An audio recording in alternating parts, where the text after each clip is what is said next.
Thank you for joining us today for this panel discussion titled Cultural Expectations versus Emotional Needs, where we'll be talking about different expectations which different cultures have and how being a male, it's sometimes it conflicts with all those things. And those who don't know, this is a part of a project called Fragile Strength, which started last year in August. And this is the last exhibition of the project. And yes, let me introduce our speakers. So we have Luke with us. Luke is the engagement officer at Healthwatch Essex, and Luke brings a deep experience working directly with people across Essex to better understand their health and care experiences. I didn't write that, but yeah. I'm okay with that. Yeah. And everywhere. Next we have Nathaniel. Nathaniel is assistant professor in Department of Psychology, University of Essex. Nathaniel is one of the lead researchers behind the Fragile Strength research component. His research program aims to better understand the various ways, both purposefully and inevitably, that we maintain the existing status quo. Towards the end, he takes an interdisciplinary approach using psychological, feminist, and social theories with a variety of methods and analytical techniques. He examines the maintenance of the status quo to the individual, interpersonal, and institutional level, as well as the interconnection between these levels. His research examines the creation, maintenance, and reinforcement of the existing status quo, again, as a consequence of one, internationalization of hominic masculinity and culturally idealized conceptualization of masculinity. Second, threats to social identity and social practice or everyday attributes and behaviors. Next we have Satish ji. Satish ji is a trustee at Colchester Indian Association. As a long-standing community leader, Satish has worked with the Colchester Indian Association to nurture cultural pride, integration, and community coherence. He offers an intergenerational lens on South Asian male experience, balancing family expectations, career pressures, and emotional resilience. Something like that, yeah. We have another speaker who is not with us, but he sent us a video whom I'll be showing you. And his name is Godwin, Onche Godwin. And Godwin has experience in working with and supporting African families and black families. He advocates for culturally responsive mental health support. His works highlight how emotional expression is shaped by faith, masculinity norms, and intergenerational trauma in African communities. Good evening, ladies and gentlemen. Unfortunately, I'm not going to be able to be there today to engage in this very important conversation around fragile health. It's a great privilege to be able to be part of it, albeit digitally. I'm going to be talking about how to engage with members of your community who are reluctant to speak about their emotional and mental health challenges. Members of the community I represent are the African and African Caribbean community, and all of the sort of issues that affect our mental health. I think it's important to start with a personal story. I came here over 33 years ago as a student, and there were the usual culture shock, there were the usual language barrier, even though I spoke the English language, but there were still ways that the English language is spoken here that is still different from the English language we had to learn growing up in Nigeria. I had to cross those challenges, cross those bridges to make sure that I'm able to understand, articulate myself when I'm making conversations with people. There's also the cultural sort of differences.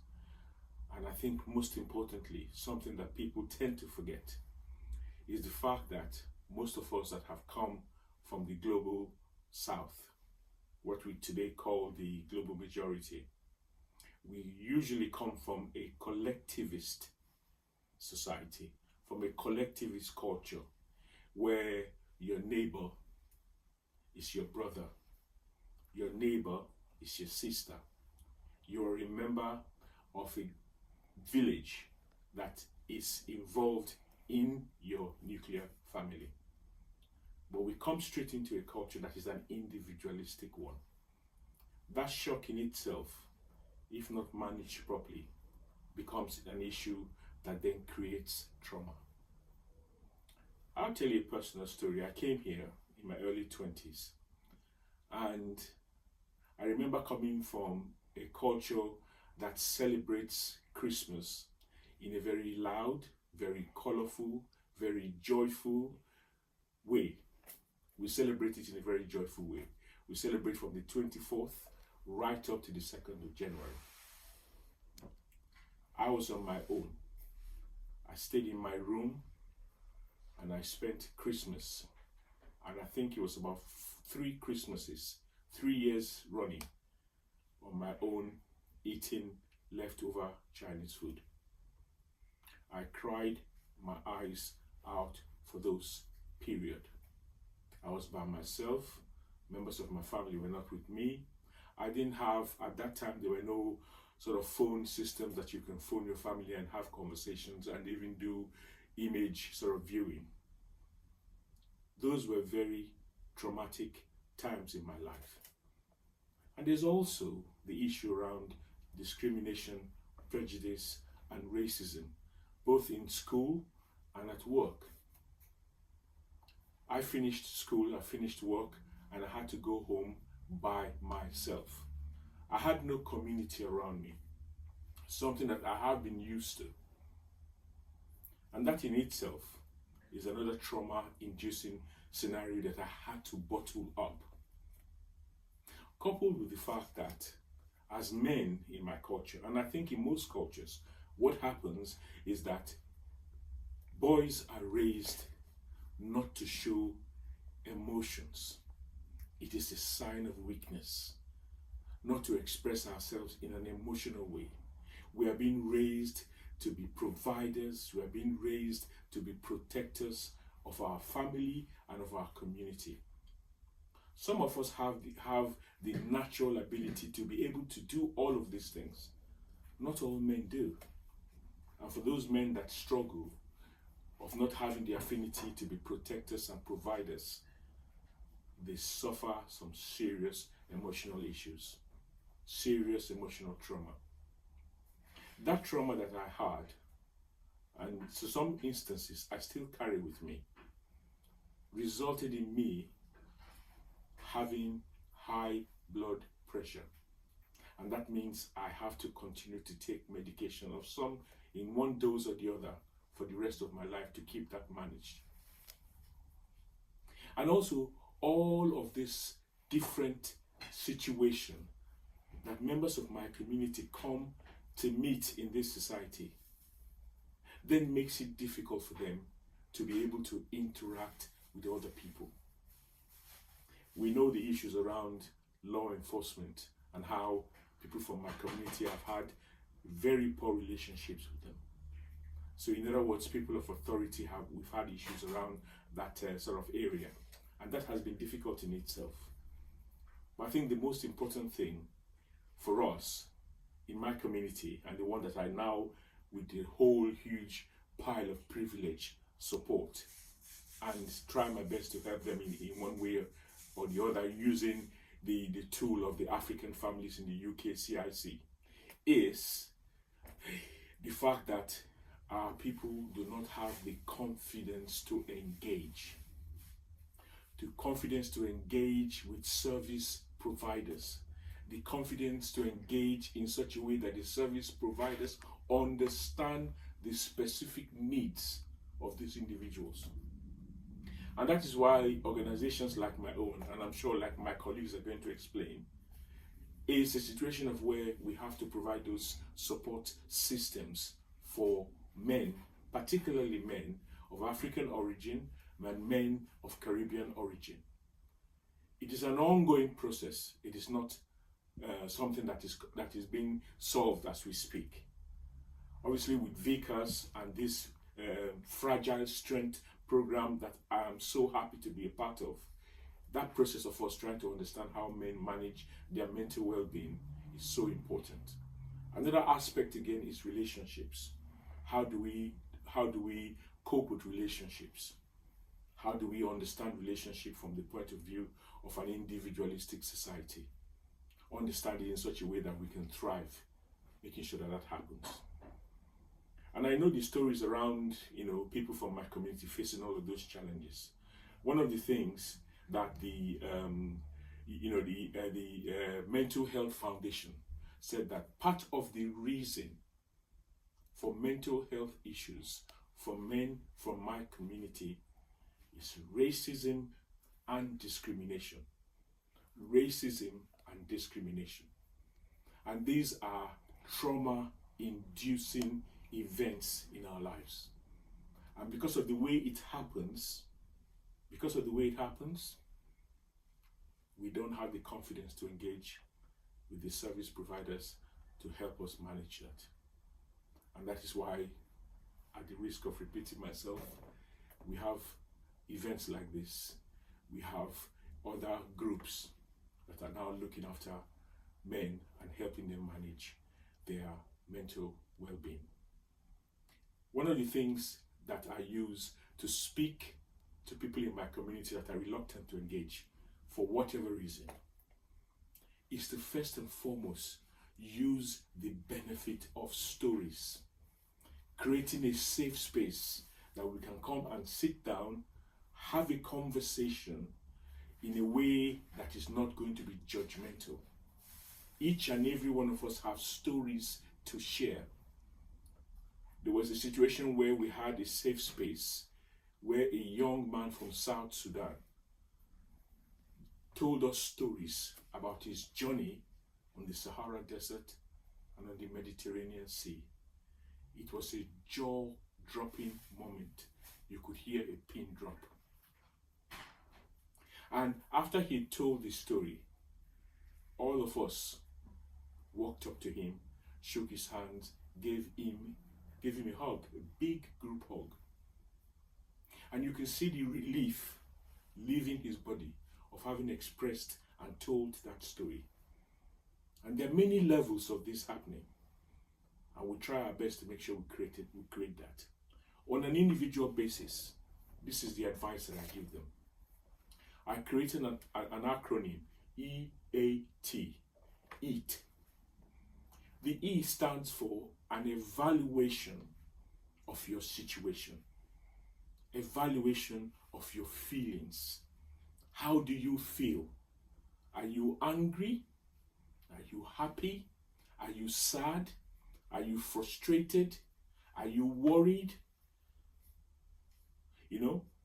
We need to be able to do that honest self-evaluation of how we are actually feeling inside of ourselves.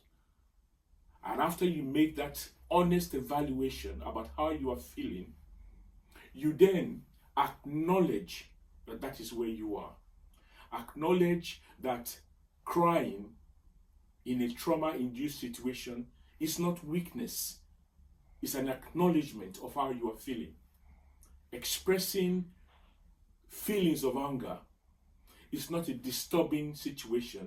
It is an expression of how you feel. Expressing joy is also not something that is feminine. It is masculine too, to express joy. So there must be an acknowledgement of how you are feeling. And I say this all the time to young black men and men of my age that struggle with mental health, that it is important for you to do that self-evaluation, to also acknowledge the self and honest evaluation that you have carried out. And the third thing is the T. Because when you have evaluated how you feel, you have acknowledged that that is exactly how you feel, then you can look for the tools. The tools that you would help to tackle whatever situation that you are going through. When you have those tools to deal with those situations, and the tools might mean which group do you belong to? Who can you speak to? Who has the expertise to deal with the type of trauma that you're going through? Who has the expertise to deal with the type of situations that you have found yourself? Who can you speak to? Who can you talk to? What is the first step towards resolving issues around your mental health? But those things are not possible without you having an evaluation of how you're feeling, accepting, acknowledging that that is how you feel, and look for the tools to be able to do it. There's no major way of tackling the issues, but I think that it must start with a story. You know, I'm somebody who is a student of Stoicism. And Stoicism in Plato says that he who tells the stories is the one that rules society. When you are able to tell your story, you are able to make the changes that is required. You are able to change the views of the people who are around you. And one of the things I say about one of the greatest human beings that ever lived, Madiba, Nelson Mandela, he said, education is the weapon with which we can change the world. When we begin to educate men about their mental well-being, it's as important as their physical well-being. Their mental well-being is as important as their jobs. Their mental well-being affects their relationship. Their mental well-being affects their output at work. Their mental well-being affects their masculinity. Remember, evaluate, acknowledge, and find the tools. Unfortunately, I cannot be there today, but it has been a joy to be able to present this to you. God bless. Thank you.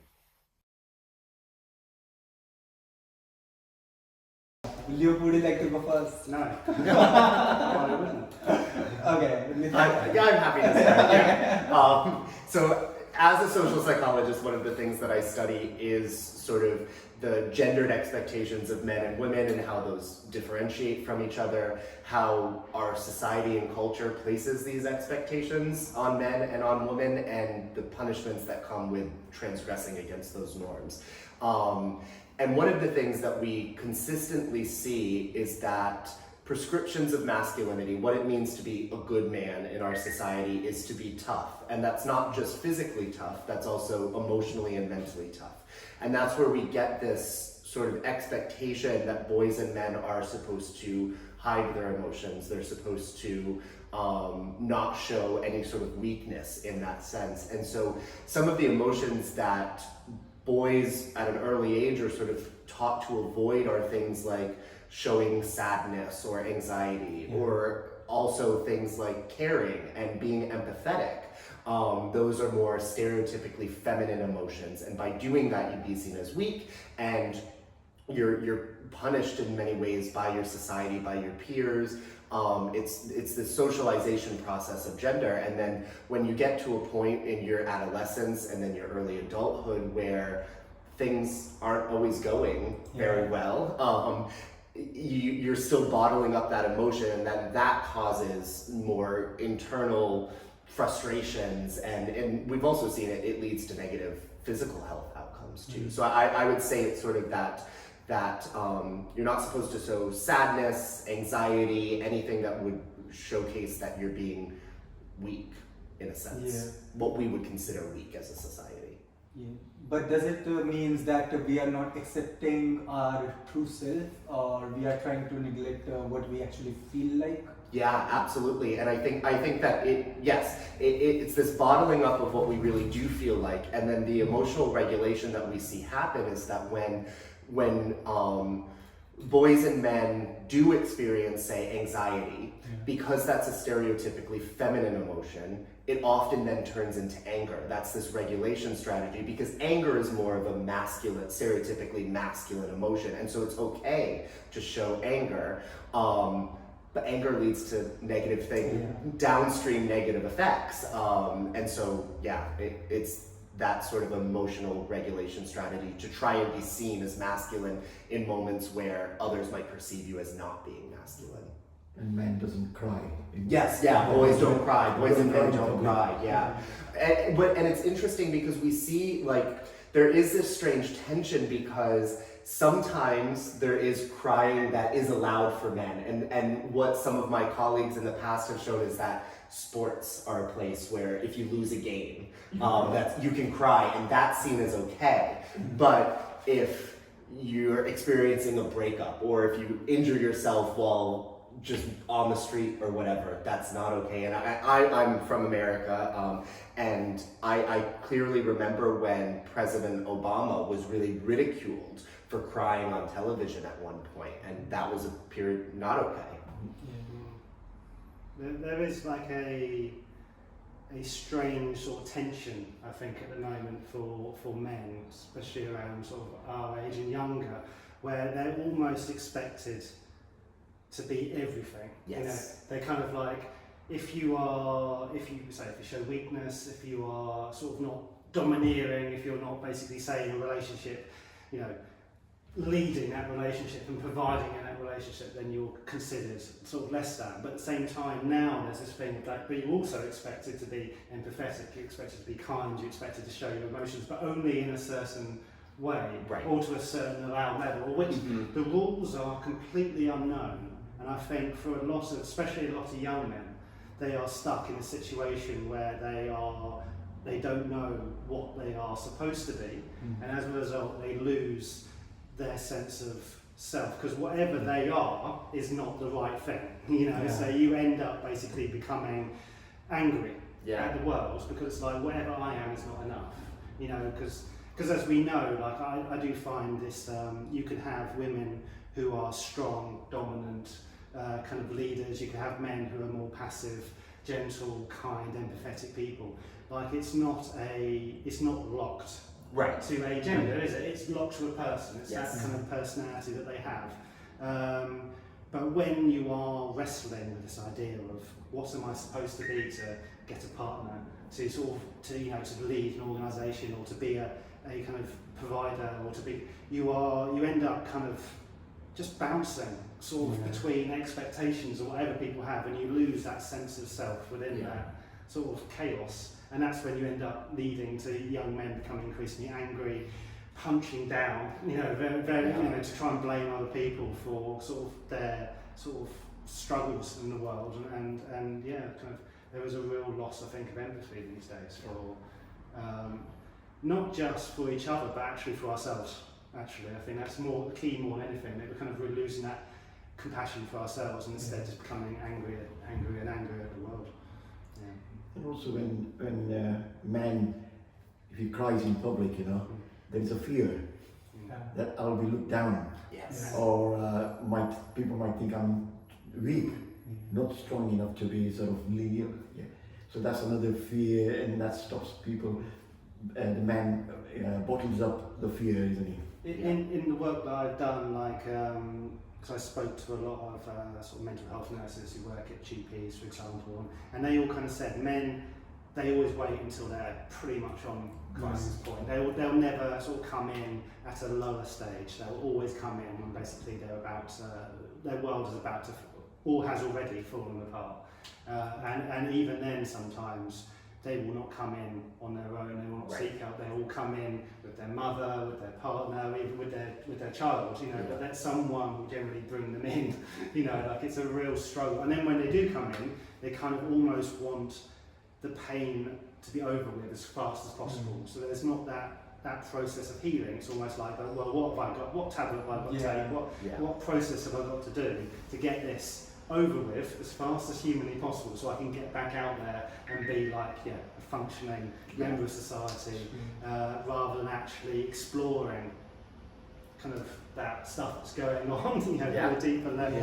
I think that's a really important point that you make about the process of healing and wanting it to be over quickly, because in the physical health realm, generally you feel something's wrong. You can pinpoint a location on the body or what it's meant to be, and then you can try and look for those fast answers, even if that's not the right way to go. But then we know that men also don't seek out support for mental health issues, and there often are not quick fixes or just a tablet you can take. So if they're not willing to do the work at the physical level, then it makes it even harder to transition to something that is going to take longer, that is going to take more work, more communication. And it's that stigma and fear of being weak that actually stops that process then of healing and kind of bringing yourself back together again, because there is that constant fear of like, I'm being weak, I'm being vulnerable, I'm oversharing, this is going to be used against me, you know. One of my colleagues has kind of said to me before about this kind of fear of oversharing, like, have I said too much? Like, has the world now seen me as being less than? Like, it's almost like I was at an event around mental health a while ago, and I kind of brought up this point of like, it's not so much teaching the world to be sort of more understanding of men, it's more like teaching the men to be more understanding of themselves, I think, because you will, if you say, for example, teach men or say to men it's okay not to be okay, and they'll go to their boss or their girlfriend and say, oh, I'm really struggling, you know, my mental health is, you know, work's just really dragging me down and I feel worthless, and then that boss, that girlfriend, that parent turns around and says, oh, pull yourself together, looks down on them. All that's happened is that young man has learned actually it's not okay to be okay, and has then had his fingers burnt. He's likely to regress even further back into that thing, because sometimes you can't control what the world does to you, but you can control how you react to that world. So I think actually, and I think we are seeing that more with younger men, from what I've been told, talking to mental health services, they are seeing a lot more younger guys. I think it's the ones who are 40s upwards who still kind of hold on to that kind of idea, but I think younger men are beginning to kind of take that on board. But there is that kind of, that learning to comfort yourself, actually. It's that, sometimes I don't like the term resilience, because that it sometimes sounds a bit too combative, but kind of learning to actually not, your sense of self doesn't need to rely on what the rest of the world sees it. You know, it's actually, we need to be teaching younger people to actually be able to comfort and sort of secure themselves as who they are, to kind of face that inevitable storm, because they will always meet people who are always going to be telling them to, you know, man up, you know, and things like that. And it's actually learning to sort of be like, no, it's okay for me to be like this, and to have those tools to support each other.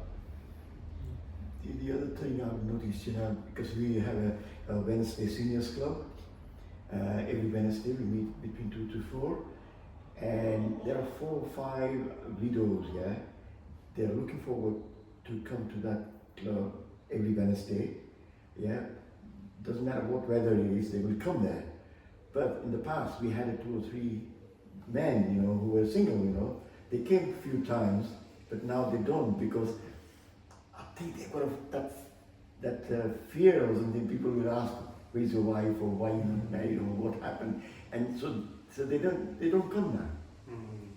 They're trying to sort of bottle up, you know. Yeah, I think there's this constant fear the moment for any male, right? The moment someone asks anything about their personal life, there's altogether there's a barrier which arises, and they just share few things, and they're like, what if I overshare something? What if I don't share enough? So that fear makes them like juggling. It's that kind of question that says like, oh, how are you? Yeah, that's it's true. kind of like, oh yeah, I'm fine. You know, because it's like, can you imagine someone says, how are you? And you go, oh, mate, you know, and just basically spill out, like spend 10 hours just talking about, it's like, you don't want to do that either. And I know in my head there's this constant struggle of like, if I'm not okay, is that question like an actually, how are you? Or is that question just like a, you know, just a friendly hey, you know, and kind of like what is okay, how much is okay to share about who you are and what you're feeling. And I think understanding understanding your audience a bit as well. But yeah, I certainly for me personally, there is that constant struggle of what's too much, what's not enough, you know, and worrying, and it is constantly worrying about how the world sees you. Am I coming across as too negative? Am I across as being moany? Am I coming across as being, you know, weak? Am I coming across as, you know, and it's just all that. And by the time you've worked through all that, the other person's just walked off. You spend 10 minutes just sitting there thinking, what do I answer to? You know, so it's kind of, you know, it's a really tricky one. Yeah. But how much is enough to say? Like, how much do you think? How long's a piece of string? It's entirely subjective to the. It's up to individuals and how they sort of come out, you know, sort of. Probably not great in like a Teams meeting in your organisation where you get everyone on audience and say, how are you all doing today? And you sort of put your hands up and it's like, strap yourself in and we'll give you a breakdown of my relationship, you know, catastrophe. It's like probably not the right time, but friends in the pub. One of the interesting things that I've kind of done in the work that I've done is the fact that because we run sort of men's sort of health groups, and the thing that we position them as is that they're not men's mental health groups. That's the last thing that they are, because no one will come to them. True. You know, or you'll attract people who actually are probably more severe than we're able to support with, because the whole idea is, you know, most, at least from what I've seen, a lot of male mental health is around isolation. And sort of, you know, your friendship groups shrink. Mine is, but I'm noticing it. Sort of people have families, they kind of, their worlds become smaller. They sort of concentrate on their nest. They've got the wife, the kids, the house, work. Nowadays, you have to work so much just to even afford a house and the wife and kids, etc. That becomes the whole world. And then when that world falls apart for whatever reason, there's nothing left.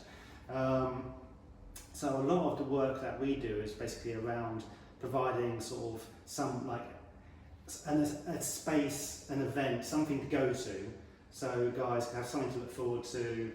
And the thing is, because it's not focused on the mental health area of it, the element of it, instead it's more about, you know, are you a bit bored, are you a bit lonely, are you a bit fed up, why don't you come and do this? You know, why don't we go all bowling, why don't we go play darts, why don't we play pool, why don't we go to a community allotment, why don't we, you know, it's like each time it's doing something a bit different.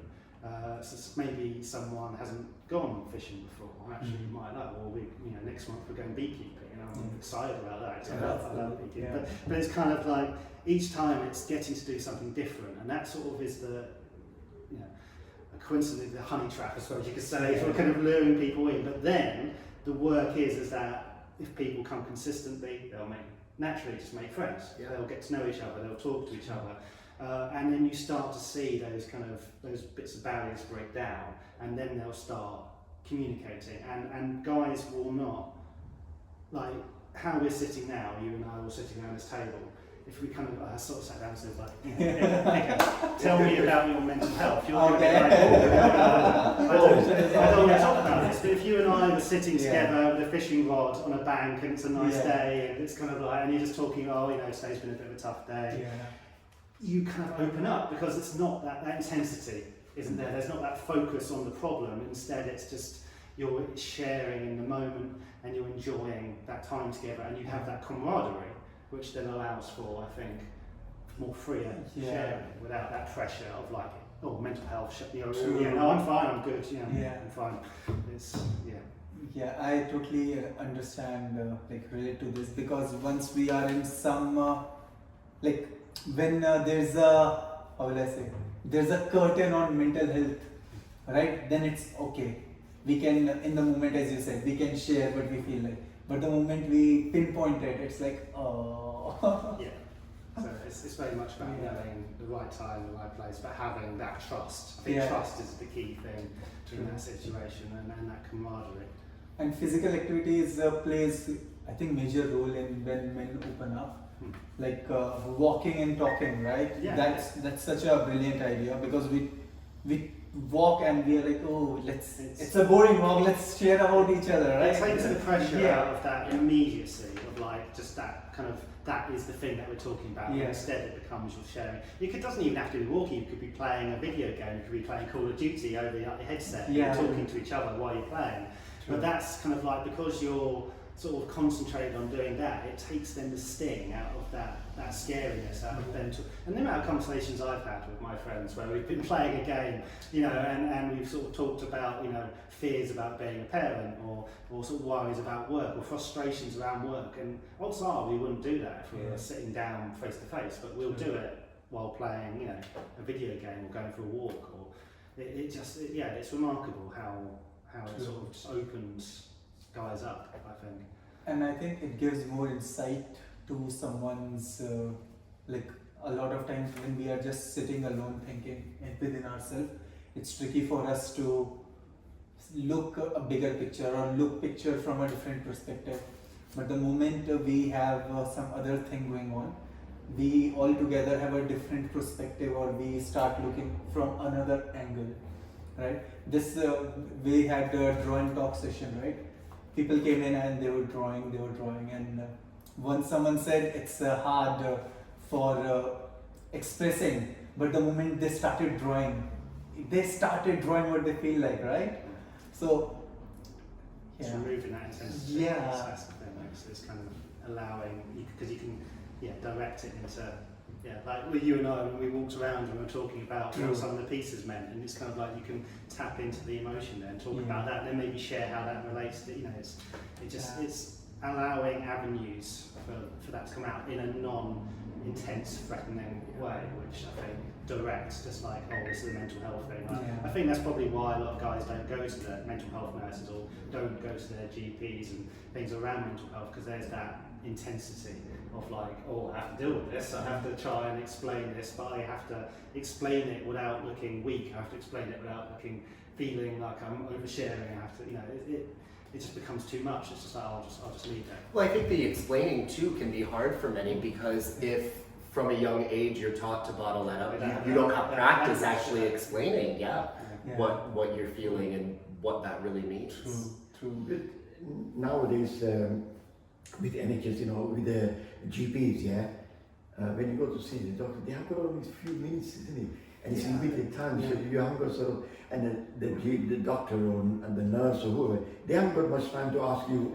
And it takes, like you say, you've got only 10 minutes, but it takes 10 minutes for someone to actually open up about what's feeling. You know, I've spoken to nurses in the past, and they've kind of seen people who've come in, men and women. It's not gender exclusive, but it's kind of like they'll come in and they'll be like, oh, I'm not sleeping, or and it takes a long time for them to actually finally get up that courage to go, actually, I'm struggling with this, or those 10, 15 minutes, it's just, you almost have to immediately say, oh yes, I'm struggling, in order for them to then go through the process of talking about medication and referrals, and there's just not enough time there at all.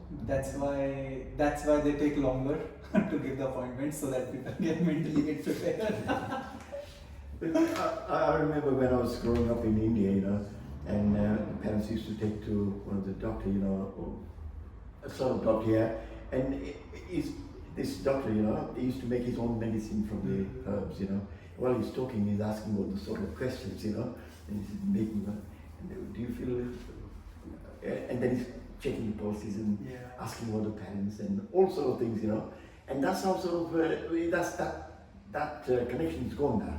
It doesn't, even in India, the doctors haven't got time to, so they don't. True. We call them Hakim, right? Hakim. Hakim. Yeah, that's the Muslim word, Hakim. Okay. Urdu word, Hakim. We used to call them Vaid.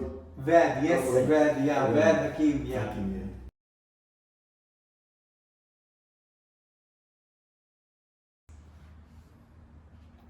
Answer that in the first one, almost in some ways. Well, I guess I can just add on, because we did talk about cultural expectations. I can add on a little bit about what Veronica LaMarche and I are finding in the research that we collaborate on with the Fragile Strength Project. So we were surveying and continue to survey men who identify as South or Southeast Asian, whether they're living in the UK or not. And actually the majority of our current participants are not living in the UK. And what we've been finding is that for the men in our sample that really feel more strongly connected to their culture as South or Southeast Asian, we're seeing two streams of things. One, that leads to higher self-esteem, or it's associated with higher self-esteem, and self-esteem is associated with greater well-being, just overall greater satisfaction with life. But we're also seeing that those that say that the traditions of their culture are very important, answering questions like that, are also more strongly identified as being male. Being seen as masculine, whatever that means to them, is a very important aspect of their self-identity. And they also are reporting that they would feel more stress at not being seen as masculine. And from my research, and the research of many other social psychologists looking at masculinity, this stress has downstream effects that are poor mental health, poor physical health, but also lead to things like sexism and heterosexism or homophobia. It also can lead to racism, depending on how you identify, and things like that, because it helps reconstruct a masculine identity if you feel that that has been lost.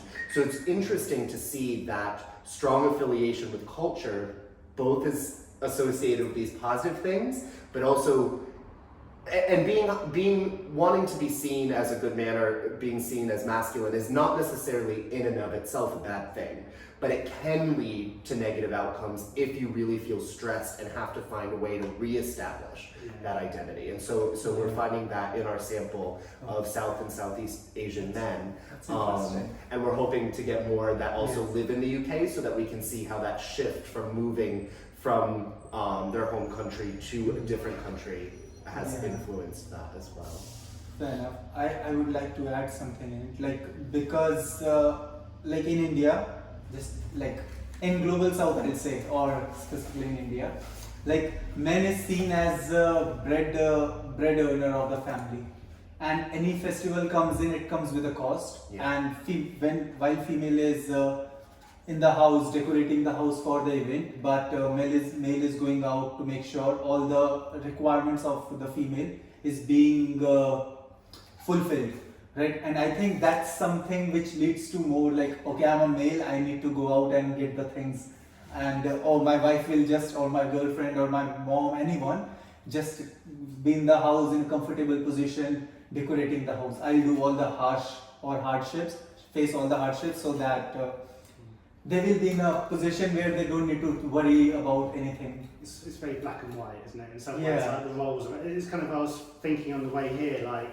the whole idea of like the kind of the Simpsons kind of setup is now a thing of the past, isn't it? Where, like, say, Homer Simpson does a manual job, somehow earns enough money to have like 3 kids, a wife, a car, a home. Well, nowadays that is almost entirely impossible. As you know, even someone earning probably 100,000 probably couldn't maintain a family of that size and a house of that size. And I think it's almost so. You know, in contacts I've had and people I've spoken to, they're saying, like, even in more deprived areas of North East Essex, like Clacton, for example, where rent is going to be lower. You know, you are still having families who've got, you know, a husband and wife who are both having to work full time, and even they can't afford to rent. You know, they can't afford to rent because they've got children and they pay for daycare. Daycare's, you know, through the roof in terms of price. So it's becoming to that point where that kind of black and white kind of role assignment is gone. It's impossible. Like, you couldn't even do that even if you wanted to. You know, so I can see it would be interesting to kind of see if you got more sort of feedback from the UK how just the cost of living in the UK and all the hurdles you have to face, how that's actually impacted. Would you like to add something, Satish? No pressure. Yeah. You have a terrible way of just saying, speak now.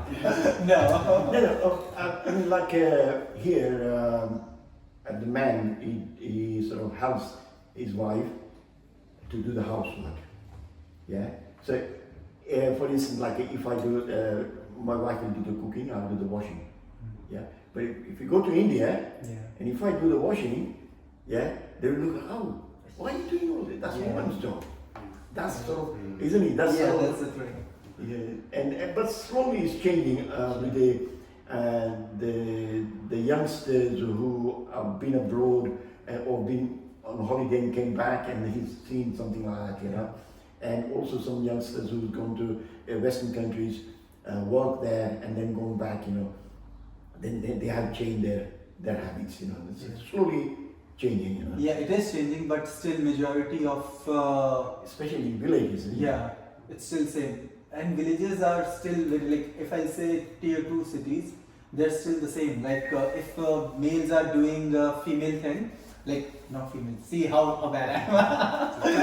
Stereotypically female. Yeah, thank you. Yeah. So if they are, like as Satish just said, they are doing the household chores or helping someone else, like cooking. Oh, where's your wife? Where's the female in the house? Why are you doing it? If you are out, if female is out, the questions will be altogether different. Where's your male? Like your male. Like where's the male in the family? Right? Why are you out instead of him? Yeah, it's different. But yeah, as Luke said, it will be interesting to see what outcomes come, what thing will come out of it. And what tension that probably causes as well. And please share it, Luke, within your group of males. Yeah, absolutely. Yes. Yeah. No pressure. Yeah.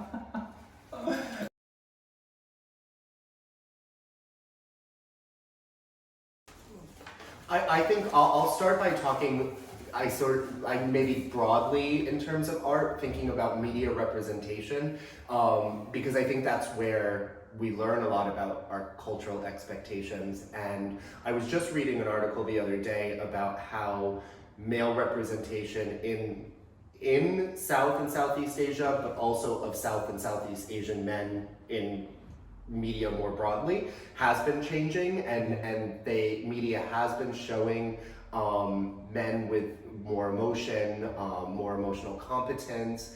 And in American media for a long time, Asian characters were sort of on the receiving end of the joke, or they were the joke. Not necessarily the main character, not the hero, not the love interest. And this article was talking about how that has started to change, but at the same time, some of the main Asian male actors and characters in the media have elements of real traditional masculinity, whether that be muscular strength or anything like that. And so there's simultaneously change and also some subtle ways of still reinforcing certain traditional elements of masculinity in that. But I think that the media is a place where we learn what expectations are, and where we start to sort of see and envision ourselves in different roles in the future or whatnot. But like with anything, there's a tension. There was Gillette, the razor company, a number of years ago came out with an advertisement that was meant to sort of redefine masculinity. It showed men intervening in sexist situations, in situations that were going to lead to violence, things like that. And there was a huge backlash. People were saying that they weren't going to buy the razors anymore. Men were saying they weren't going to buy the razors anymore, and this is an attack on masculinity. This is isolating your customer base. So it's hard, because where you could have the opportunity to really change how people see others, media is also a money-making enterprise. Sure. And if people aren't going to come and see the movie, if they're going to fight against a TV show that does something, then you're going to stall that progress. So it goes both ways. We're seeing that a lot in America at the moment, particularly that kind of all these people suddenly rewinding sort of back on things, unfortunately. Yeah, absolutely. Yeah, I believe art, as an artist, I believe art plays a very crucial role in making sure we are channelizing or understanding what we want to say. Because first thing they teach us is to introspect and observe, right?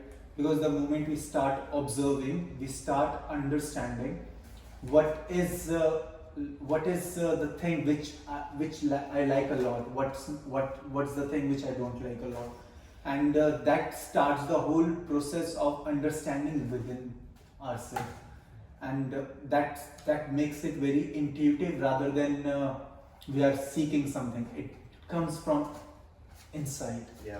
No, I think that's a really excellent point, and I've not been in primary or secondary school for quite some time, so I don't really know what the curriculum looks like, but it seems like that could be a really good intervention for young boys in schools where, in order to teach this sort of emotional intelligence and emotional expression, use art, use it as a way, something separated from their own emotions in theory, but a way to learn about introspection. And what do you feel when you're looking at this piece of art? What do you think it means? What emotions does it bring out in you? And that's a way of not saying, how do you feel? What problems are you experiencing? What issues are you having? But it's channeling it, like with the activities that you're doing. What does it make you feel ultimately? And that's using a muscle, isn't Yes. it? Something that's probably been neglected for a while. He shows that expression, isn't he? Yes, so this artist Enagagement work are here and here. Yeah. So first thing, when we were interviewing Chetan, so Chetan said one thing when he started his master's from Dublin. One thing his dean said was, what's that one thing which you feel very strongly about, right? Then he said about his mom, right? And then he told him, like, start having those conversations with himself. Like, he started having those conversations where these artworks become the conversation rather than just something he wants to paint. These are not it's like this is not the final step. This is one step in the whole journey.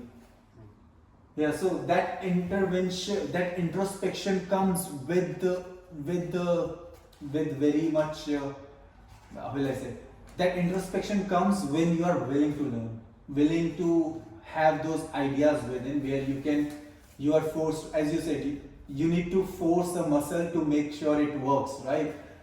Yeah, you certainly need to sort of push it rather than force it, but you need to kind of grow it, for sure.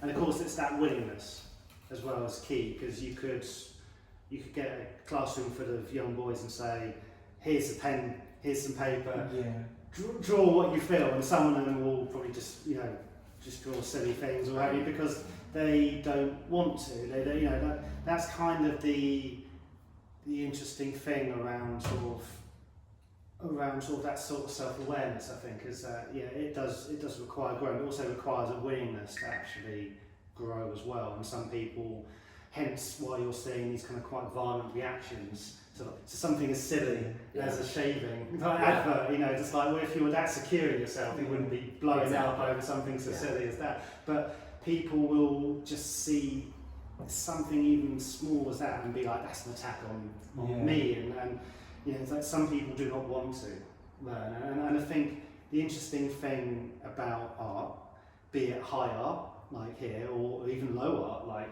television or movies, or is that it's kind of insidious in the sense that as you're looking at it, you kind of go on that emotional journey without even kind of wanting to almost. It's kind of interesting, like remember the whole scandal around the post office that happened, where they were basically, due to a glitch in the system, all the people who are owning the franchises were basically coming up as like having less money in the tills than what they should have taken. There was a big scandal because it turned out that these very senior people were aware of this issue but chose to kind of ignore it, and it had this massive mental health impact. People committed suicide because of it. It was a massive scandal. The reason that the public became enraged about it was because of a TV show. The actual news had been revealed, I think, by the BBC on Panorama or something like that. I don't want to sort of say specific, but it had been presented in a sort of factual way, and it kind of almost gone completely under the radar with the general public, because it was just like, there's this thing, a few people watched it, oh, that's terrible. But you present that story in an emotional way. People watch, they'll sit down in the evening, cup of tea, biscuit, watch this drama about these people. They'll see these lives, they'll see the impact. And people were outraged. They were demanding sort of almost blood, justice for what happened to these people, and that was because of a TV show, because they went along with that emotion. And it's low up, it's something. It's like watching EastEnders or Coronation Street or Game of Thrones. Like, it's low up, but it had a huge emotional knock on, and led to their sort of a huge public awareness. And it's like, actually, art it's entirely subjective. I think you can be saying low art, high art, who defines what. I always so I live in the low art world, so I love that. I learned more, I think, from reading Calvin and Hobbes and Peanuts than I did sort of going to the tape, but it's still nonetheless like you can go and see a beautiful piece of art like we've done. We've walked along here, we've talked about some beautiful pictures over there, and we sort of discussed about what it could mean, and it just opens that door, I think, to allow people to feel things without almost trying to force it down their throats, and it's the same like with TV and movies. And that's, again, as you see, when you see that kind of then cultural regression because they want to appease, it results in just that kind of enablement of that kind of thinking as well, which is a great shame. And quite often people, when they want to express their view, which they cannot discuss with people, they write, isn't it? By writing memoir. And quite often, if they can't draw, they write. Yeah, true. Writing also plays a very powerful role. Yeah, my sure you won't mind me saying this, because he's no longer with us, but my granddad, in his later years, like I used to go and visit him, and I was like, because every time I visit him, he'd tell me stories, and I'll be like, Granddad, you need to write these stories down. You need to do your autobiography. And in his last few years, he actually did write a load of stuff down. I've got all the pages at home. But in those pages, there was stuff around his mum and his dad, and kind of all these questions that he had, and how it impacted his kind of mental health. I didn't know my granddad had mental health. Like when I spoke to him, it was this sort of, not stern, but he was this very kind of like, say, that very masculine sort of figure. It was very like, well, we've got to do this and we'll do that. And he was clever and he was kind, but he was very kind of like, not strict even, but he was slightly detached. He was up here, and I felt kind of like, even in my 20s, I still felt I was like a little boy around him. But to then read these pages where he's talking about how it's impacted his mental health going forward and his struggles, he couldn't tell me that. He never told me that, but he wrote it down. I did the same thing, because I sort of had it in 10 years span. I was running a business, and the first or second day, they started something going wrong, and in 10 years time, I had a lot of, and I wrote a book called Wake Up Calls, where I couldn't sort of talk to people about it, but when I sort of look it back, I said, what happened? And it was like somebody's telling me to come out of the business because that's not your line. And I keep on, just because every time there was some sort of like a disaster, something went wrong, somebody died, and I thought, maybe because there was a bills to pay, and I forget about that. And then second and third event, and when it happened fourth event, that's when something clicked, and I said, no, I want to come out of the business, and everything changed. So I wrote a book called Wake Up Calls. Oh, that's so cool. Yeah. I want to, like, as all of you said, like, art plays a role where it shifts the mindset of everyone, right? And I believe media plays a very crucial role in it. Like how you said Gillette ad. This reminds me of Old Spice, right? They show that ideal masculine body, riding a horse, doing whatever they feel like, right? And he touches the sand, diamond appears. Like, he knows what he's doing, and that shaped that make people feel like, oh, if I put that Old Spice in, I'll be able to do the same. And that's somewhere like somewhere it's like not accepting your true self again, trying to be someone else whom you are not, right? Yeah, I don't know, but it's just, it's there. It's an idealised version Yeah. of like, oh, if I could be like that, I could get a girlfriend, or if I could be like that, I'd get that promotion, or I could, yeah, it's kind of... Like Bollywood movies, Yeah. to me. And we have got a few, 3 or 4 actors, you know, they always at one say they take the shot off, you know, Yeah. and showing off there. And it made an impact to the youngsters, you know, the youngsters now start sort of, I want to be sort of, have a good build, you know. Well, it's the same with like Western things, like Marvel movies. Like I swear, every single male character in a Marvel movie has like a shirt off at some point or another. You know, and it's just like that's not achievable in any way whatsoever. You know? Yeah, and a lot of other brands like perfume ads use the same tactic where they try to showcase that idealized version of male. Where if you put spray on, like I remember Axe ad where they launched that chocolate flavor perfume, right? The guy puts it on, he becomes a chocolate, and he's like just putting things in the chocolate everywhere, and girls are like just following them like mad. And that changed. Like when I was kid, I was like, oh, if I do that, I have that thing as well. Like it's a tricky. Media puts us in a tricky situation because they want to earn money, and they don't care what comes next as long as their viewership is maintained. Yeah. If it was fashionable to have a guy crying over a puppy, then there'd be a lot of adverts of men crying over a puppy. Yeah. You know, if that's where the money was, you know.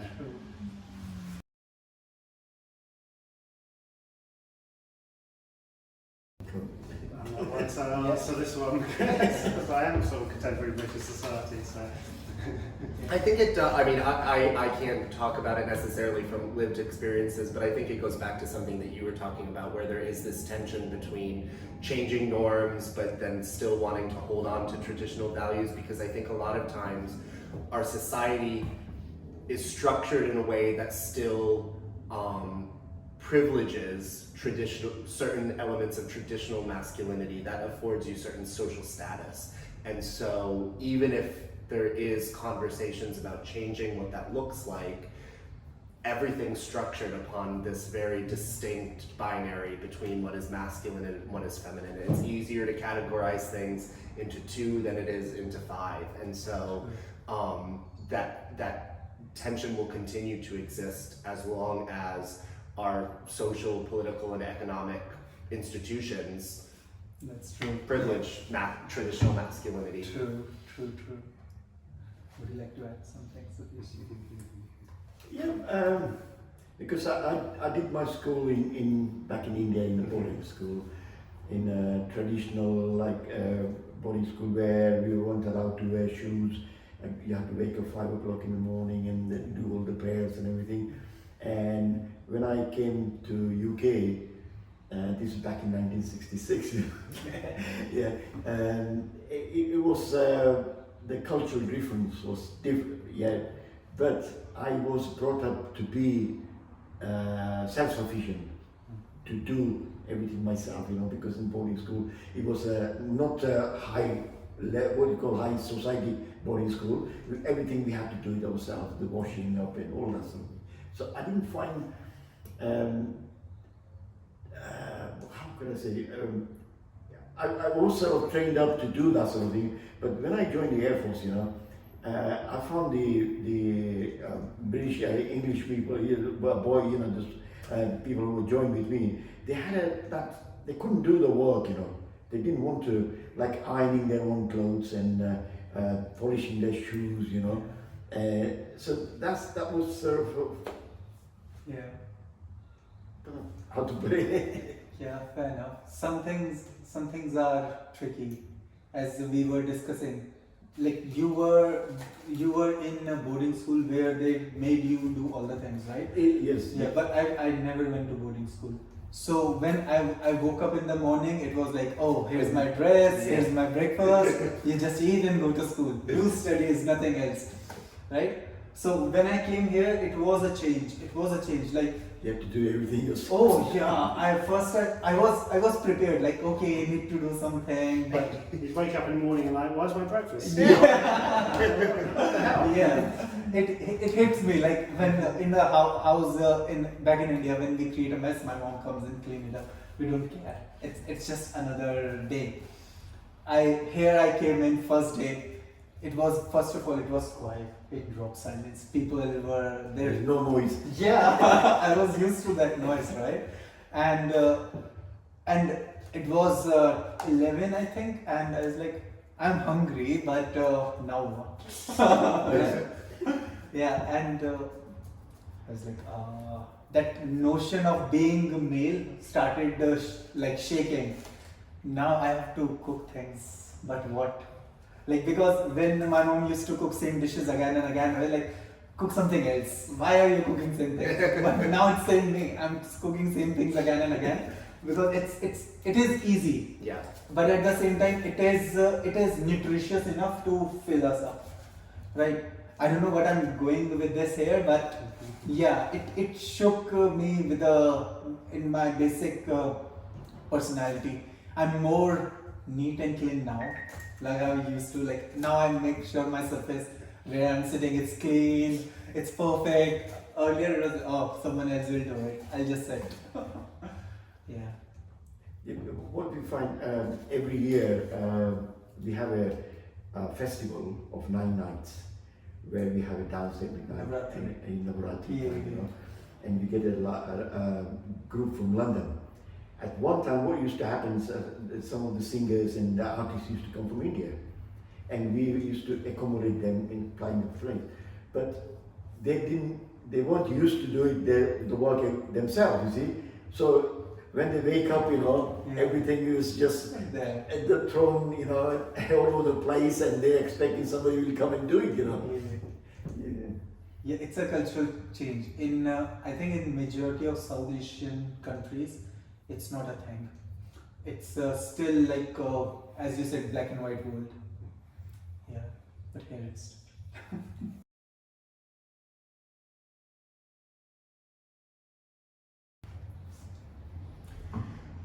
Something that Godwin said that really resonates and I think fits with this question really well is the EAT acronym, but the tools. I think each of those groups of people, researchers, artists, activists, community leaders, all have a different set of tools that they can bring to the table that are distinct from one another. And so I think if we're looking at how to really help boys and men to get in touch with their emotions and be able to express their emotions, if we bring these different toolkits together, it creates a more holistic opportunity to actually intervene and to make forward progress rather than working in isolation. Yeah. I mean, even just today, we've all talked about the different things that we do, and because of that, we all have a slightly different perspective on what's going on with the boys and men in our communities, within Colchester, within the communities that we serve. And yeah, I think just coming together and figuring out where our strengths and our abilities lie and bringing those together. Look, as what Godwin said just now, you know, about telling stories, yeah, we are already sort of started doing similar sort of thing at the Wednesday Seniors Club, where I sort of pick up one name randomly, and somebody just have to say if they want to, not if they, you know, feel happy. Just talk about what happened when they came here, and while they're telling, people will in between ask questions, you know, what happened. So the story goes, you know, sort of longer. So that's what we sort of, I think the people will open up, you know. Otherwise, if we say we have to talk today, you know, they won't. But when we start saying, just say anything, you know, about yourself, you know. So storytelling is, I mean, I've always been, that's how I got the job I'm in at the moment. It's all about storytelling, the powers of storytelling. Like referring earlier, like, you know, we watch movies, watch TV, we read books, we watch plays, it's how we learn, it's how we've learned throughout, for much the whole of our existence. So it's massively important. So I think sitting down and being lectured to, you tune out. I know I tune out for sure. But as you're kind of saying, getting people to be able to tell their stories, asking questions. Like, I remember one of the best experiences I had in terms of getting to know people was we'd have sort of dice with pictures on, and you kind of just roll them on the table and it comes up and it'd be like, looking at those pictures, say something that kind of relates to you. Like, it could be a tree, and it's like, well, I love exploring in the woods, so it's like a tree reminds me of that. But for a tree for you, maybe a swing that you were on when you were younger, or it's something else outside the bedroom window that it could have. So it's just, I think, getting people to open up and to kind of share and explore. Like I say, if you sat a bunch of people down and said, right, I'm going to give you a lecture around mental health, it's not going to penetrate, it's not going to go in. Yeah. But to have that, as Godwin was saying, that safe space where you can share those stories. And I think an important thing is to actually have different groups, different cultures mixing in with that. I think actually to encourage more of so people can learn and grow through those stories, I think is the way that we, as everyone who lives in Colchester, as a way forward, I think, is to learn and to grow. Because otherwise I think you're just going to see increasingly isolationist sort of ways of thinking, especially in these days where, let's say, with money being sort of harder to get and life becoming so expensive, it's just become so easy to punch down and to sort of blame others. And actually it's like, if we spent even 5 minutes just sort of immersing ourselves and learning, I think we would see just how difficult it is for others, Yes, I do believe storytelling and making it accessible and enjoyable. Because that's the thing about stories, is like we'll sit down in the evening and read a book. We're not made to do that. No one's told us it's book time. I've got to read for an hour. We all we all spend an hour of our time sitting in bed with a book, reading and learning and enjoying it. So I think that is play and storytelling is always going to be the way, because it kind of sneaks in. It sneaks in under your kind of your guard. What kind of events do you think community should do more? Community in sense like cultural leaders or artists or researchers, to make sure people whom we are trying to tap in get more and more engaged, rather than just having this one-time affair. Like, I know after this project, we have these events and everything. The conversation will stop in this building for some time, and then we'll again revive it, right? But what are those ways through which we'll make sure those conversations will go on and on without having those full stop? Because I understand financial constraints plays a crucial role, right?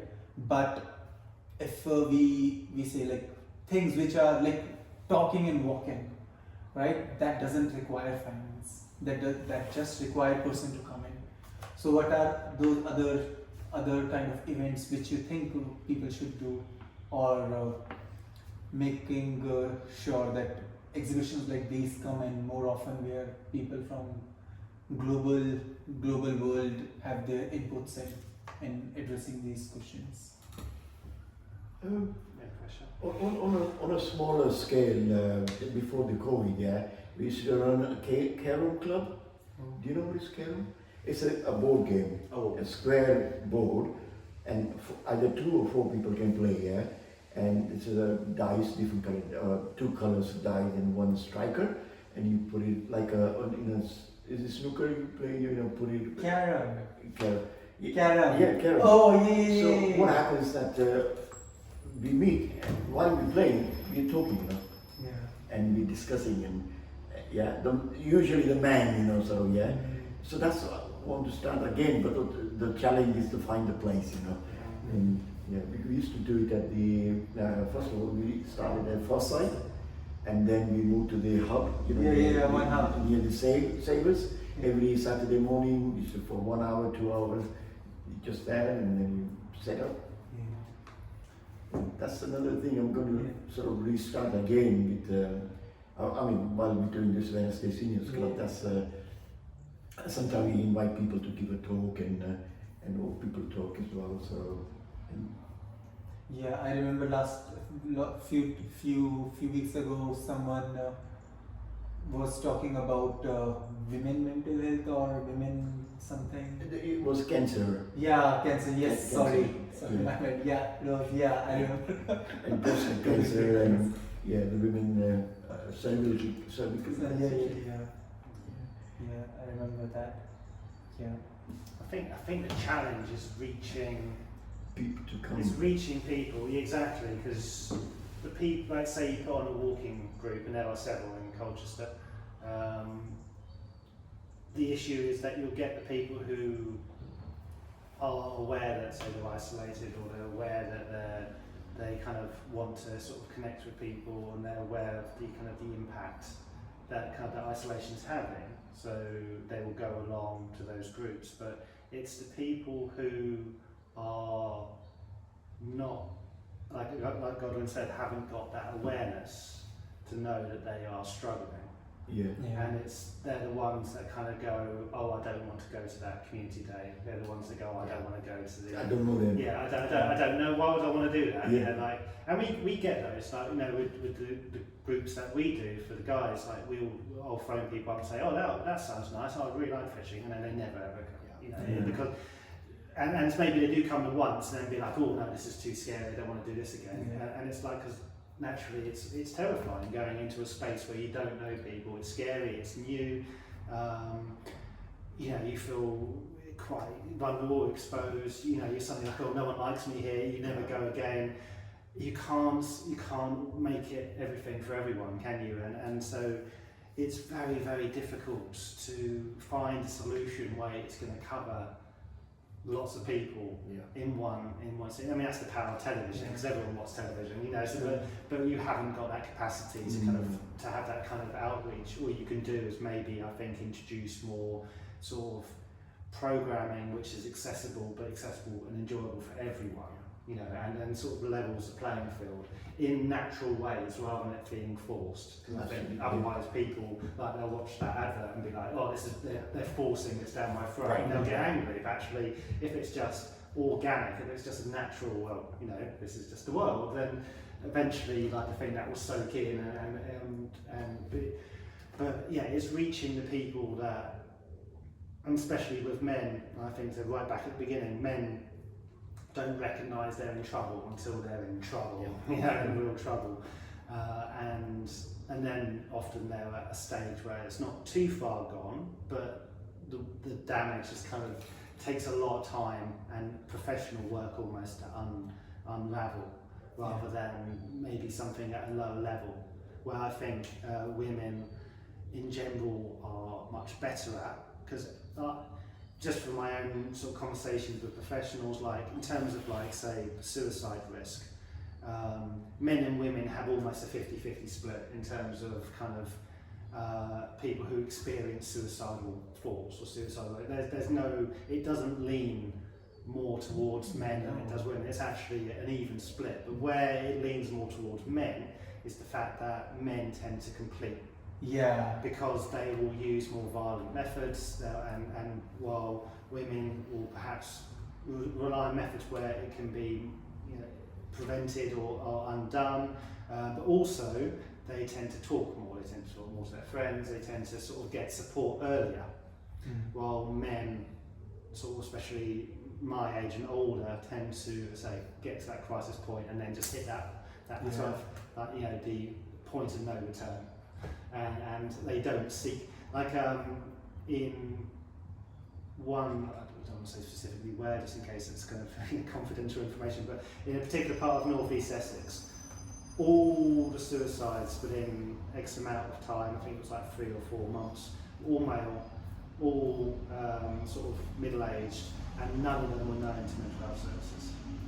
So they basically went from point A to point Z, didn't pass go, didn't collect £200, they went straight to sort of suicide, didn't get any help, didn't get any support. So it's like, there's lots of support available for men at this stage, but actually it's how do you reach the men that have got to to this stage, because they're the ones that don't think that they need help, don't seek help, and then tip into that crisis stage. And I don't actually have an answer for that one at all, unfortunately. It's just, it's just plugging away, I think.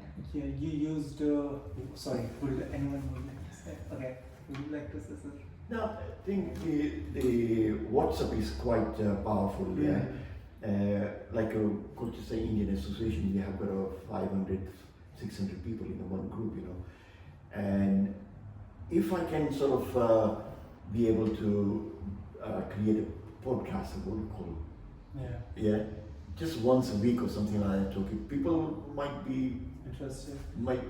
They might not come forward, but at least they can watch from home, you know. Yeah. Somebody can do that. Yeah, activating digital space is a very crucial role when we are saying we need to tap people who are not aware, because a lot of time I'm scrolling Instagram mindlessly, but the moment I see a post where say, do you need help? I'm like, who needs help, right? But it says, we are here just for you to listen. Come, like how it works in therapy, right? People sit and the therapist just listen, right? So those kind of things, I think if we were able to do things digitally that way, it will make more accessible, and people who don't want to go anywhere, they can don't show up your face, just listen or just speak. There was this app which came in long time back, Broadcast Room something. And in that people used to just leave voice notes, and other people used to react to those voice notes rather than having those texts or showing your face. Yeah. The interesting thing, like I say, with the younger generation, you are seeing more younger guys sort of going and talking, like they'll say they go talk to the sanctuary across the road, they ring up Samaritans, they will access mental health teams. You're seeing that a lot more in terms of talking earlier. But what's interesting is from those conversations that I had, the severity is actually worse in younger people than older people.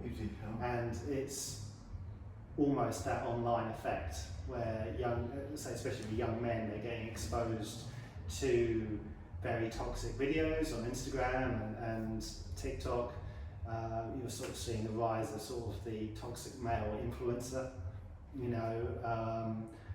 So in some ways there is an evolution happening. So let's say men 40s, 50s onwards aren't going to be on TikTok, they're not going to be in chat rooms, but maybe on Facebook. But what you are seeing, I think, is younger people are seeing videos which it's important to talk, get help, but they're also being exposed to far more violent, and I don't mean kind of literal violence, maybe they are literally violent as well, but a lot more sort of extreme material, which is, I think, having quite a significant impact. And what's going to be interesting is actually seeing the change, the generational change that's going to happen going forward from a generation who have not grown up with the internet and are sort of struggling now in this sort of weird middle sort of ground where sort of a lot of the world has moved online. The isolated work, life and work is becoming increasingly focused on working, and as that generation moves out and this new generation comes in, where they are more online, they are sort of speaking to more people, but maybe in these kind of echo chamber-like spaces, which are then sort of leading to more extreme thinking. It's actually what are we gonna, what is going to happen in terms of male mental health going forward. I think it's going to be radically different, and I wouldn't say necessarily online. You mean you can't stop it? Online is what's going to happen. AI, etc. That's all. It's inevitable. It's like trying to stop a train by standing in front of it. You can't. You'll just get wiped out. But it's actually understanding and trying to educate, and again, going back to the statement I said before around, it's not so much about, it's teaching people not to seek sort of answers from external things, but rather to kind of learn to calm and to stabilise themselves, and to not look for society to tell them what they should be, but rather to kind of learn that society is never going to be always kind, you know, actually learning it's okay to be yourself. But actually, I think going forward, especially in the way society seems to be going at the moment, there is going to be, like I think I said earlier, this like everyone's saying it's okay not to be okay, but actually society and the world is kind of saying that it's not okay. You know, it's like, I think it's gonna be interesting to see what happens. And I haven't really got an answer on that one, I'm afraid. But I'm definitely seeing that, and just the stuff I've been told in terms of what mental health nurses, what professionals, what child counsellors that work with young children are seeing, is that there is this real, there's something very big coming, and it's quite alarming in terms of self-harm, in terms of kind of sort of peer sort of pressure and things that are going on. It's going to be, I don't think it's going to be bigger or worse, but I think it's going to be quite a radical change, and I think online is very much driving Do you think meditation as a practice will help us in making all these things under control rather than meditation? Oh, meditation and mindset. I think that's mindfulness and things like that is certainly a tool that needs to be employed. I think certainly, especially when calming. But it's just one, I think, one in many tools that need to be employed, I think, going forward. But you look at schools and it's like, they're so focused on grades, you know, and it's not just the kids whose, you know, fate depends on those grades, it's the schools, in terms of like, well, they need to have a certain quota of kids that pass in order for them to continue getting, you know, funding and things like that. So everything is now target driven, and these poor young people who are sort of basically from pretty much drop straight into this world are suddenly then being told they have to meet targets, meet quotas, be this, be this, be this.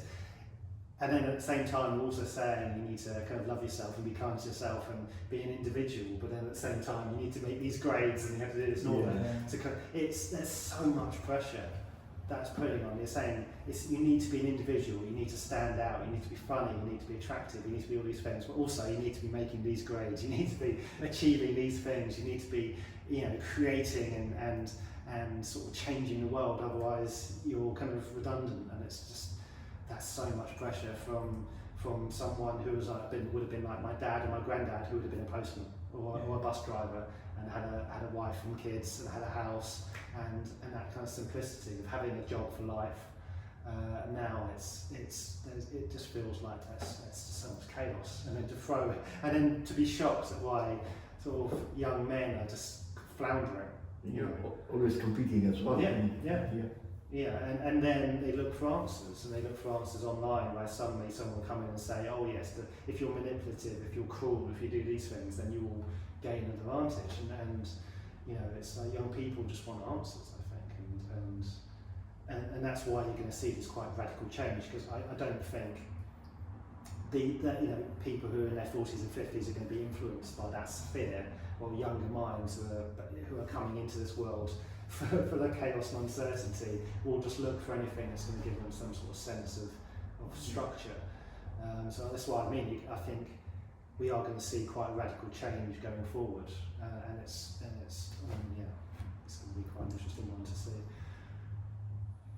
That weird age gap where between the two almost, you know, I grew up, you know, when I left school, you know, I'm so glad I never had MySpace when I was at school. You know, like when I left school and I started sixth form college, that's when social media started to creep in, and even then I was like, I don't like this at all. You know, I had childhood bullies like friending me on that, and I'm like, why would I want to be? You weren't a friend to me at school. Why would I want to sort of have you in my sort of digital space? Like I didn't understand it, but now it's so, you know, it's so changed, and I'm kind of in this sort of weird middle ground where I have both that digital knowledge but also wasn't influenced by it either. And I'm kind of seeing from both sides where older men are sort of struggling with isolation and feeling redundant and not fitting in the world. They're watching relationships fall apart, watching their kids get estranged, watching their jobs become redundant, and are sort of lost and confused and alone, but still carrying on the messages that their parents have taught them, and their parents have taught them, like, well, you've got to be stoic, can't talk about your feelings, you've got to be strong, so they're struggling with that. And on the other hand, you've got young people who have been told, well, actually, this is what narcissism, this is what borderline personality is, this is what good mental health is. These are green flags and these are red flags. This is what you need to do to fit in. This is how you need to do to get a girlfriend. And it's just like they're being told all this information in a concentrated, sort of digestible way. Yeah. And then meanwhile, the world around them is kind of saying, oh, you have to meet these grades, you have to earn this amount of money to be desirable. You have to be, and it's a whole different thing, and I feel very sorry for people on both, sorry, I'm going to shut up now. Welcome to my TED talk, thank you. No, but that's a really good insight in terms of how satisfaction level has decreased with the rise of digital space, because a lot of things are now influencing. Rather than meeting people in person, we are more relied on how many people are watching our videos, how many people are liking our posts. So those people whom we never met become a space where we want to fit in.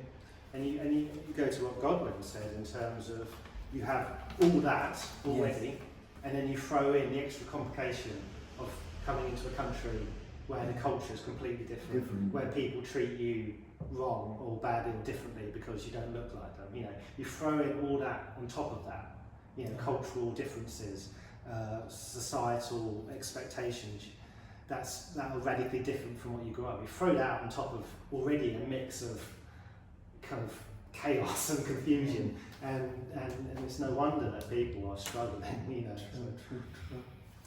I think it leads to last question.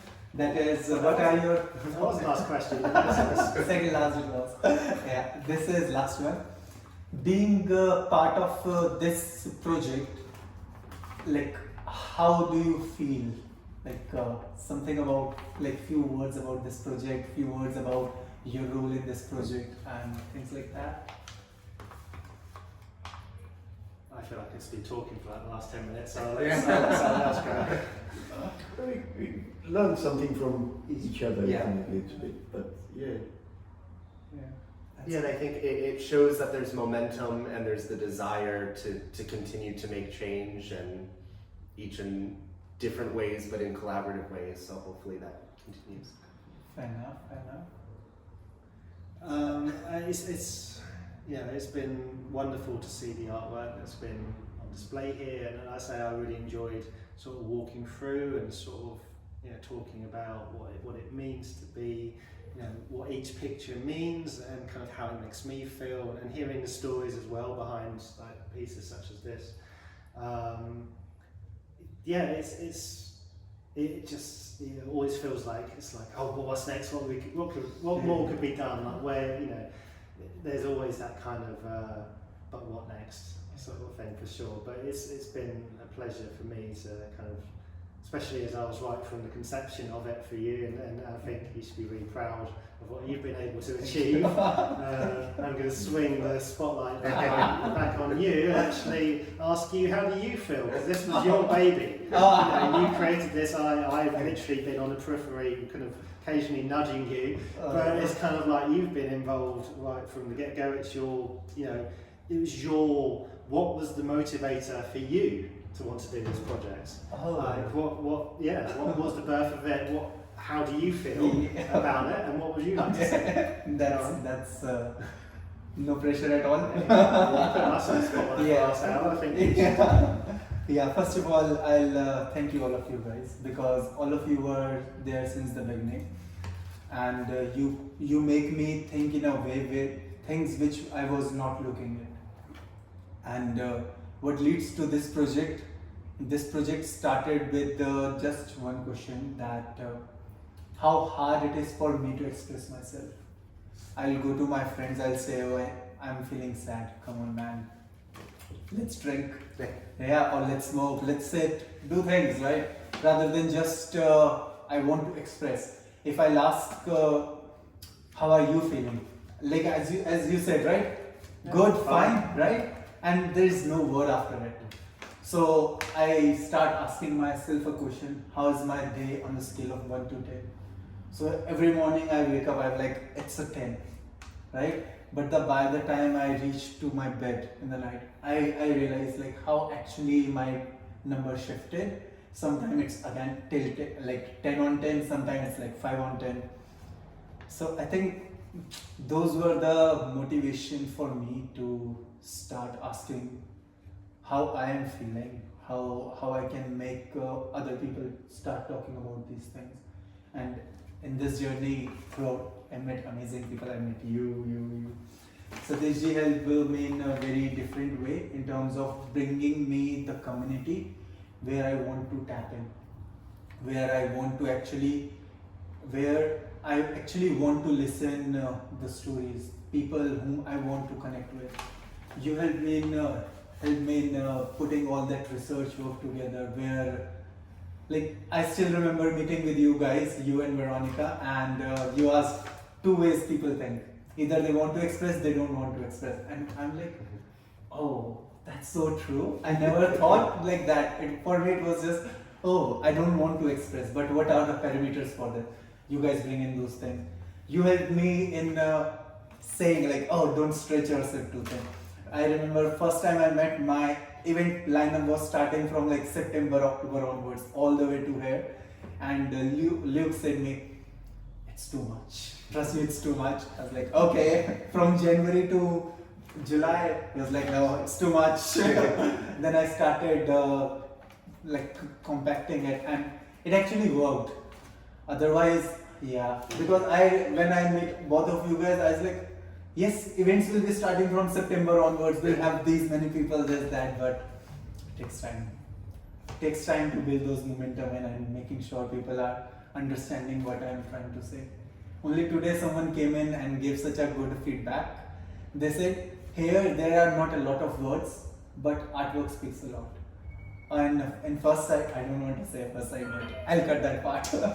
Yeah, in other gallery, there is a lot of text, but words don't say, artworks don't say anything. I was like, oh, okay, thank you. Yeah, so I think, yeah, thank you, all of you for supporting me out in this thing. Yeah, that's my motivation. Thank you for What's putting. next?